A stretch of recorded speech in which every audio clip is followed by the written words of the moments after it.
My wife has a removable face. I've never glimpsed what lies beneath it, but my best friend has. Samantha told me about it on our third date. We were watching a movie on her couch when I made my move to kiss her. She whipped her hand in front of my face and blocked me. "There's something you need to know," she said. I braced myself. Here it comes. I'm not ready for a relationship. Nothing to do with you, of course. It was the absolute last thing that I wanted to hear, because I was already crazy about her. "Okay," I said. "I have a removable face." "That's a new one." "You have a what now?" I was about to laugh, but she was wearing a deadly serious expression. "I have a removable face." Is that like a metaphor or something? "No, my face is literally removable. Look closely." She lifted her chin and traced her jawline with a finger. "You can see the seam." After admiring how beautiful her neck was for a dizzying moment, I leaned in for an inspection. It was very hard to see, but it did look like there was a slightly unnatural transition there from her face to her throat. I grew dizzier as a dozen questions rushed into my brain. "Don't bother asking why or how or anything like that," said Samantha. "I can't tell you that. If that's going to be a problem, you should leave now. I'm letting you know this because I like you, and I want to take the next step. But this is non-negotiable." "Okay," I said, unsure of what was happening. "Not a problem. So what? You have a removable face. Who cares? It looks good." "There's something else. Once a day, usually in the evening, I have to remove the face and disinfect the inside of it. If I don't, it will rot. This takes about an hour, give or take, depending on how my day went. During this time, you must never ever look at my real face." Yes, got it. "Don't ask about it. Don't look at your real face." Samantha stood up. "Now, I'm going to go into the bathroom and clean my face. That will give you plenty of time to think about what I've told you. If you're here when I'm done, that's great. I would like that. But if you're gone, I'll understand." She turned and walked into her bedroom. "No, I'm down what you say." I sat in stunned silence as I heard the bathroom door close. I gave the thing some serious thought. It was possible that it was a joke of some kind. It was possible that it was a delusion. Was it possible that it was true? Well, it was certainly possible to transform an actor's face with movie makeup, so I supposed it was possible that Samantha wore a removable face every day. Maybe she had had a horrible accident where her flesh had been mangled. Maybe her face had been melted by acid, or burned by fire, or the skin shorn off by heavy machinery. If it had, I would never know, because she would never tell me, and I would never see it. I pictured a face of raw, naked muscle, rotting away. Could I kiss her? If that was what I was kissing? But wasn't that what we all were, under the skin? Just muscle and bone and blood and squishy organs. I paced around the living room, running my hand through my hair. I liked Samantha a lot. She was smart and funny and beautiful. But was that beauty real? Did it count? Did it matter if it was real or not? Was I being superficial even worrying about it? When she came out of the bathroom, I was still there. I looked at her face. She smiled, and I was in love. We dated, we moved in together, we decided to get married. For the most part, it was a completely normal relationship, typical of two young people in love, building a life together. During the day, it was easy to forget about the face altogether. It looked natural enough, and only in certain positions, in certain lights, was there ever any indication that it wasn't natural. But every night was the same. Samantha would close herself in the bathroom, sometimes for an hour, sometimes for 2, and clean the inside of her face. The curiosity never left me. I would sit there and wonder what was under that face. I came so close to barging in on her a few times, but I never did. I did occasionally ask her about it.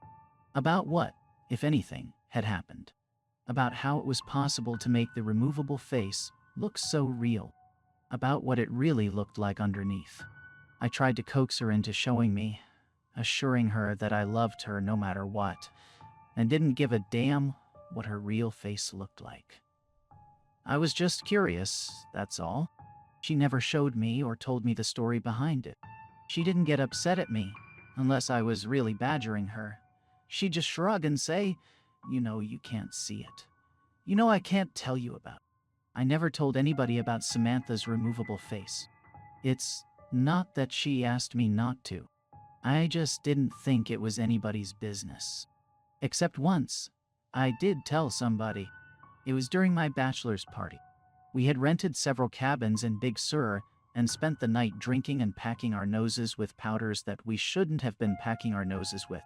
Everyone else had passed out, and the sun was creeping up behind us as I stood on the majestic cliffs with my friend Chris, looking down on the Pacific waves crashing against the rocks. Chris was my best friend, as close to a brother as I'd known. We'd grown up together and visited each other at college often and spent the summers together. After college, we'd moved to different cities, but we stayed in close contact. Standing there on the cliffs, I told Chris about Samantha's removable face. At first, he thought I was joking. Then he had 1,000 questions, most of which I couldn't answer. What's underneath? I don't know, man. I don't know. Doesn't that drive you crazy, not knowing? I shrugged. Lots of stuff I don't know. Don't know how to do calculus, and I don't know what happens when we die. But dude, she's about to be your wife, and you don't even know what she looks like. I mean, I'd have to take a look. Like, you could set a camera up in the bathroom. That's where she does it, right? Set up a camera and have a look, and then you'll know. I sighed. Yeah, it drives me crazy. I've asked her 1,000,000 times, but she told me I could never look. Gotta respect that, man. Even if I don't like it. That's love. Chris laughed. You telling me to respect a woman? Up is down now. Then we fell back into talking about old times as a new day dawned. Chris was in town for business last week and planned on spending the weekend at our house. The conversation at Big Sur had happened 4 years ago, and we hadn't spoken about Samantha's removable face since, despite keeping in close contact and seeing each other as often as two people transforming into adults in different parts of the country camp. It happened on Saturday evening. We were lounging lazily in the backyard, deep into the beer, having just finished with some grilled steaks, when I got a text from work. God damn it, I groaned. I have to make a work call. Seriously? Said Samantha, raising an artificial eyebrow. On a Saturday night? My biggest client, baby. Sorry. It is what it is, I guess, said my wife. I'm going to head inside and get cleaned up. Chris? Are you okay just hanging out for a bit? Chris smiled. I'll be fine. Got my beer. Got some weeds to pull in your garden. God knows your lazy-ass husband isn't going to do it. Those tomatoes are choking to death. It's a tragedy. I rolled my eyes and went into the side yard to make my call. 15 minutes into it, I heard the screams coming from inside. Both my best friend and my wife were wailing in terror. I dropped the phone and ran into the house and down the hall to our bedroom. Through the open door, I could see that the door to the master bathroom was also standing open. Don't come in, screamed Samantha. I don't have my face on. Call an ambulance. He looked. Oh God, he looked. She sounded desperate and truly horrified. That made me desperate and horrified, and I wanted to rush into the bathroom, but I knew suddenly that that would be a mistake. I knew suddenly that Samantha didn't want me to look at her real face, not out of a sense of vanity, but for my own safety. Chris staggered backwards out of the bathroom. He was holding a straightened-out paperclip, which he had used to pick the privacy lock. Now he was stabbing it again and again into his eyes, shouting gibberish. He was clearly in the depths of madness, and it turned my stomach to see him mutilate himself. Call a fucking ambulance, my wife screamed. Don't come in here, he fucking looked. I turned and ran back to the side yard, where my phone was lying in the newly mowed grass. My client was still on the line, alarmed, asking what was happening, what all the screaming was.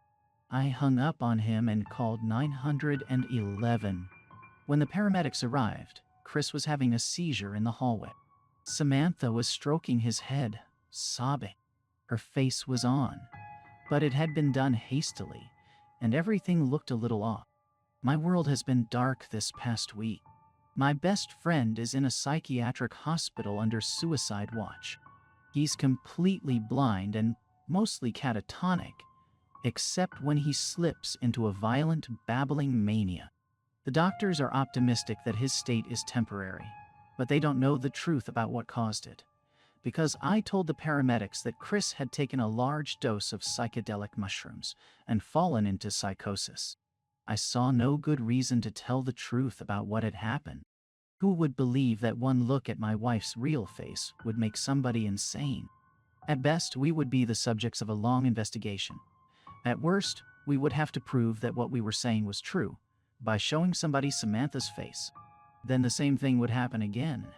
And what after that? I had no idea, and no interest in finding out.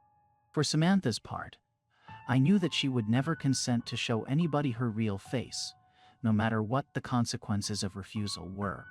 I did get a follow-up call from the police, asking me to confirm my story. The hospital found no traces of psilocybin in Chris' blood, though that's not unheard of, since it has a short half-life. If they end up testing his hair, I will likely be in a lot of trouble. But that's truly the least of my concerns. Samantha is in a state of her own. She still cleans the inside of her face, though not as regularly, and when she puts it back on, it's always crooked now. It is beginning to smell a little bit. I've tried to assure her that it wasn't her fault. He knew, I said. I told him that nobody was ever allowed to look at it. He knew, and then he broke into the bathroom. This is not on you, baby. Please, talk to me. Not on me. That one look at my fucking face makes people insane. Please, I just need some time alone. As for me, I am doing my best to hold it together. Do you know what's strange, though? Despite what happened to Chris, I still find myself curious about what my wife's real face looks like. More curious than ever, really.